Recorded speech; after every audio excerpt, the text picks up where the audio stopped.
Some artists grow into their sound, others build it from where they came from. Today, I'm sitting down with Canadian country artist Jade Hilton, who's blending classic storytelling with a modern feel, from writing songs on her family farm in Ontario to recording in legendary studios in Muscle Shoals with her new single, I Want a Cowboy. And a year full of major performances ahead, she's seriously building some steam and momentum.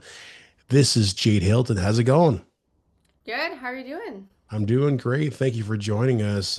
Your new single, I Want a Cowboy, started on your family farm in Ontario. Take me back to that moment and what was it like writing that song?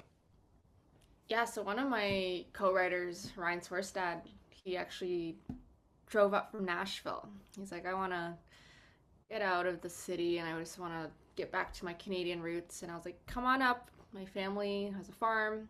And I actually booked another cottage that was even more north, but I was like, let's start at the family farm since you're driving so far from Nashville, and then we'll drive up to the even more remote location after. But that first night he drove in, we were just hanging out. We didn't even plan to write, but we're songwriters.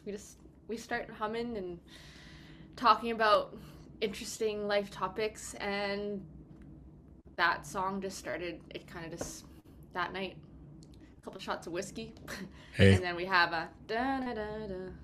that's how it all starts. Ooh, I want a cowboy. I was like, all right, we're writing a song.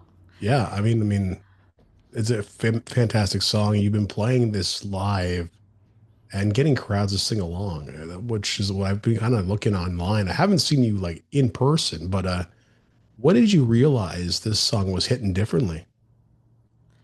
I think it's easy to sing along with the song, and I also think it fuses a lot of different genres. So even if you're not really into country, it's still kind of fun for this to sing this song. And I think also with the band, it's a very like band focused song. There's a lot of guitar solos, and it's just really fun to play this one live. What do you think people are connecting to most in that song? I think the cool thing about this song is like a lot of my songs almost appeal more to men or appeal more to women, depending on the song. But I feel like this one appeals to both in a way because you can be the guy and be like, yeah, I want to be your cowboy. Or you can be the woman and be like, oh, yeah, like I want a cowboy too. Hey, you know what? Everybody wants a cowboy. I don't know, But there are know if I some want a guys that cowboy, but there are some guys that want cowboys too. yeah, Like yeah. everyone wants one. Yeah, I mean, and in a football stance, I don't want the Cowboys. I'm an Eagles fan, but you said this is inspired. I Want a Cowboys is inspired by your journey into country music. What experiences actually made their way into I Want a Cowboy?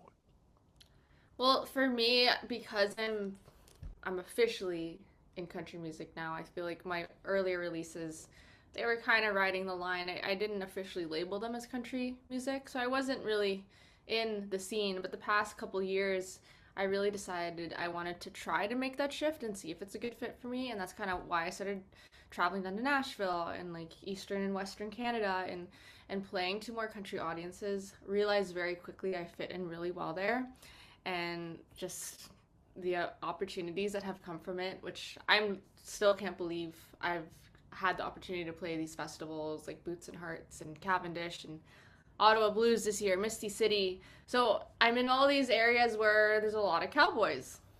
So I was like, why don't I write a song for the cowboys? I've performed at rodeos now, and I'm learning so much more about cowboy culture, and it's so interesting and so cool. So this is my little shout out to cowboys and cowboy culture.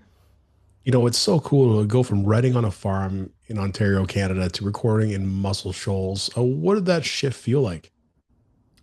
I've always wanted to record down in Muscle Shoals. I mean, I'm such like a big music fan, and we hear about all the stories that happen there. And one of my favorite artists is Casey Musgraves, and the recording engineer Craig Alvin, who worked on Golden Hour, he has a studio down in Muscle Shoals, and it just so happened that he was able to host me and record the songs on my next project, and I Want a Cowboy is one of them. and we had that whole live off the floor experience, which I had never made records like that before. Being in Toronto, I started off as more of like a pop R&B indie type of artist, and we didn't make records like that. It was just like in the studio we were making beats, and to actually go down to Alabama and like see the whole band in front of you just like making magic, I think that that also really sold this for me, that I'm doing what I really want to be doing. Sometimes you get into a situation where like you go into that studio and it's like, I don't know if this is going to work, and then it just happens you actually have to try it at least once to be like, hey, recording off the floor is a different vibe. Absolutely. What Yeah. did that bring out in your music? Well, again, it's the magic, right? It's just the musicians one are so talented. I think I've written my best songs I've ever written as well, and most of them I've written in cool, inspiring places. One on my family farm, but also a lot of them in Nashville. And I think just having that combination of just like being in this magical place with talented people with great songs, it's like you're really giving yourself the best chance to make great records. And I Wanted Cowboy is doing pretty well so far, and I'm excited for you guys to hear the rest of the songs in the album. But that's what it is, making magic. There is another song, Dive Bar, started getting some national attention across America and across Canada here, obviously. And did that feel like a turning point for you? Absolutely. I've been doing music a long time, but I feel like this is the first song I released where people really wanted to give me an opportunity. And it might seem like it's my first song, but I've written so many songs before that. And I think this is the one where it's like, okay, like this, maybe this one is the one. And I think it really kind of encapsulated my story of just like being yourself. And I think it really took me that long to learn that. It sounds so cliche, but I'm a dive bar girl, right? It's like I'm down to earth. Like it's just, and I want to share that message, especially to younger artists or younger listeners that might be going through things and might be afraid to be themselves. And I'm like, no, it's like all your favorite singers still go back to the dive bar, right? Everybody likes a dive bar. Like they have great food, great entertainment. It's a good time. And obviously the drinks sometimes, most of the time, they're pretty cheap. Um, Mm-hmm. so you've played everything from dive bars to major festivals. What's been the most surreal moment so far? I know we talked before this that you were going to be playing the Ottawa Blues Fest on the main stage, I believe you mentioned, right? So up to this point, what is the most surreal moment so far for you? There's so many of them. And it's like you got one and like how can it get any better? And then another cool thing happens and it's like something, everything leads to something. I think one really big moment for me was finding out I was a finalist for the Emerging Artists Boots and Hearts competition, Awesome. and that has been a bucket list festival for me. I didn't When I first started my music career, I didn't know I was going to be ending up in country, so I didn't think I would. I thought it'd be really cool to play there, but I didn't actually know I could. And then when I got that opportunity, it was just like I can't believe it. And then I went out on that stage, and it was like the best day of my life. Just this is what I want to be doing. I want to play on stages like this. And I love hearing this. Keep on going. This is awesome. right? And then getting Ottawa Blues Fest, and I also got Cavendish Beach, like all these bucket list festivals that I've dreamed of playing. But I think Ottawa Blues Fest is the fact that it's on the main stage and it's the opening night, opening for Jesse Murph and Cody Johnson, and I'm a huge fan of both these artists. And it's like, damn, like I'm gonna be before them in front of 40,000 people, and that's like, it's almost intimidating, but it's what I've always dreamed of. So it's like, all right, we're here to play, right? Yeah, there's a rock song out there from the 80s or the 70s. I forget who sang it. It said, lay it on the line. Just lay it all out there and see what happens. Do you feel like it's harder to stand out now, or is it easier than ever? Stand out amongst others or just Yeah, like within amongst myself? other artists, right? I mean, in the country realm. Um, Honestly, I'm finding it easier in a way. The more I do this, it's like again, it's the longer you do this, the more you're finding your path and what makes you you. And I think I'm really starting to come into my sound. And I know there's so much competition, but there's always space for new music and new artists. It's just right. So yeah, I don't look at it like that. Oh, okay. So here's a second part of this question. Yeah. And I conversed with lots of people in the music industry, and some of my friends are country artists. I always ask them. He's like, this is the constant question. Do you think country music is more open now or still stuck in certain ways? I know we've seen the music, the country feel blend with rock and blend with different genres and stuff like that. I think it's more open now than ever, right? It's an open game. It's not one charging sound. What do you think? It's definitely more open. And I think that's why for a long time I didn't consider myself a country artist or that it was a possibility for me, even though so many people said to me, like, Jade, you should be doing country music. Like, you write, you're a storyteller, you have a twang in your voice. And I was like, no, I'm not a country artist until I started, like, going to the writers' rounds and the shows. And I was like, okay, I think I am a country artist. And it's cool that, like, I think coming into it now, the scene is more welcoming. Also, like, I'm a half Asian artist too, so like there's not as many Asian artists in the scene. There's definitely more.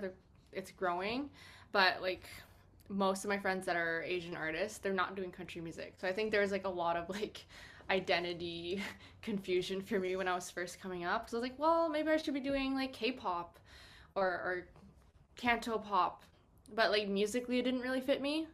I feel like musically country has fit me. And now it's like we're seeing way more faces in the scene, and it's a lot less intimidating saying I'm a country artist now. Like, I, we're I, way more welcome. I think you hit it right on the head there. Like I feel like you found your little space in such a crazy industry, and it's about to you're in your bubble, and you're about to make some more space by pushing some more air into that bubble to spread your wings, you know? Hmm. So if someone's hearing Jade Hilton for the first time, what do you want them to feel when they hear your music? I'd say it's like a little mix of nostalgia, but still like a modern edge.